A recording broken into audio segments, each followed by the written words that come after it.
होतं की 2.5 वर्ष उद्धव ठाकरे द्या आणि 2.5 वर्ष भाजपाला मुख्यमंत्री करा, हा काही प्रस्ताव मांडला गेला होता का तेव्हा? नाही, तो कुठे प्रसिद्ध झाला नाही, तुमच्याकडूनच कळलं असतं मला, असं काय नाही. तो जर प्रस्ताव ऐकला असता तर आज ही वेगळी शिवसेना झाली नसती. निवडणुका पार पडल्या, भाजप आणि शिवसेना त्यावेळी राष्ट्रवादी नव्हती. निवडणुका पार पडल्यानंतर इव्हन आपण युती करायची की नाही इथपर्यंत निर्णय आला. आणि मग अमित शहा स्वतः आले आणि उद्धवजींशी बोलले, आपल्याला करायचं आहे, असं जायचं आहे. पण उद्धवजींचं म्हणणं असं होतं त्यावेळेला की मला त्यांनी 2.5 वर्षाचं मुख्यमंत्रीपदाचं आश्वासन दिलं होतं. आता आमच्या पुढे पण प्रश्न आहे की मग आम्हाला त्यावेळी का नाही सांगितलं, किंवा कुठल्याही जाहीर सभेमध्ये तुम्ही भाषण करताना या गोष्टीचा का नाही उल्लेख केला? लोकांना पण वाटलं असतं ना.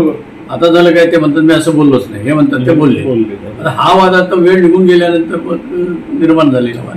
एवढा मोठा निर्णय मुख्यमंत्रीपदाचा गोपनीय ठेवण्याचं कारण काय झाला असेल?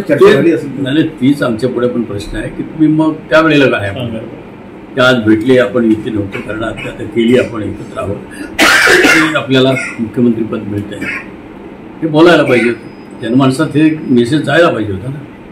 जसं आम्हाला राज्यपाल करतो म्हणाले आणि केलं नाही, आम्ही केला व्हा.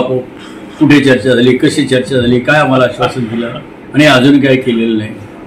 हा काय होतं, आता तुमच्याकडे राज्यपाल मला करणार ही मेसेज आला की नाही? आता तो कुठे झाला? अमित शहाच्या ऑफिसमध्ये दिल्लीला रात्री 1:30 वाजता. हे सगळे जागा वाटप लोकसभेत चालू होतं. मग त्याला ती जागा आमची अमरावतीची हवी होती.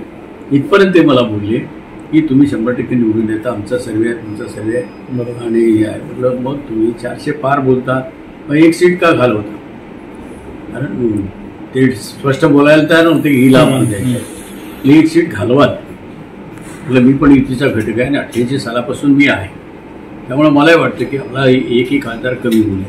400-500 गोष्टी करायच्या ना, आपण एक स्वतःच्या हाताने का घालवाय? त्यामुळे वो देखा जाएगा, आपको क्या चाहिए. कोर्टाची केस पण मी सांगितले त्यांना, ते जेवढी चर्चा करायची ती केली पाहिजे.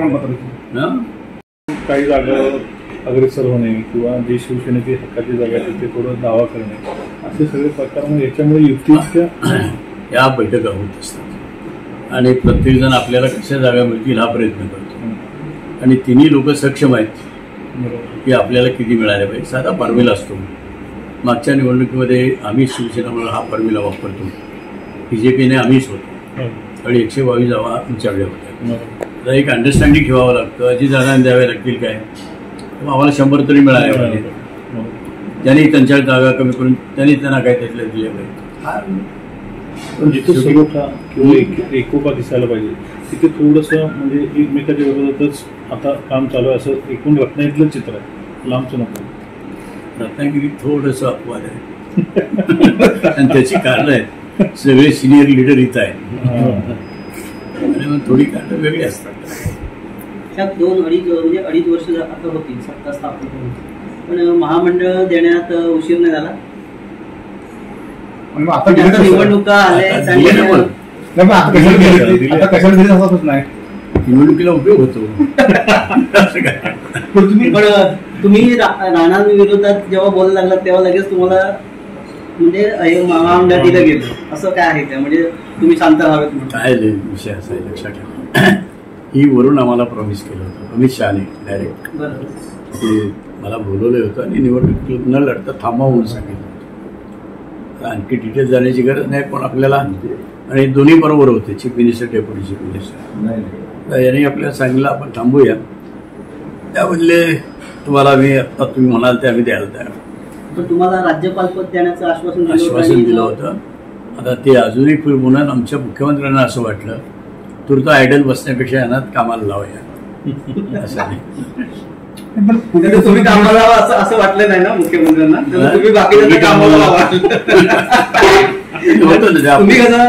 इम्पॅक्ट त्याचा होतो थोडासा. आता एक महामंडळ म्हटल्यानंतर कलेक्टर, डेप्युटी कलेक्टर, IAS अधिकारी सगळे कॉन्टॅक्ट येतात, कारण ते तसं मोठं आहे. त्याच्याकडे ज्युडिशियल पॉवर आहे आणि त्या ज्युडिशियल पॉवर मला तो अनेक लोकांना आपण न्याय देऊ शकतो. त्याचं एक वातावरण तयार होतं. आता शिडकोमध्ये आमचा एक आहे, ST महामंडळावर एकाला निवडलेलं आहे, हळदी रिसर्च म्हणून एक मंडळ आहे त्याच्यावर एकाला निवडलेलं आहे. तर विविध भागातले असल्यामुळे काय होतं, तर प्रचार पॉझिटिव्ह जातो हा विषय. एबीपी माझा, उघडा डोळे बघा नीट.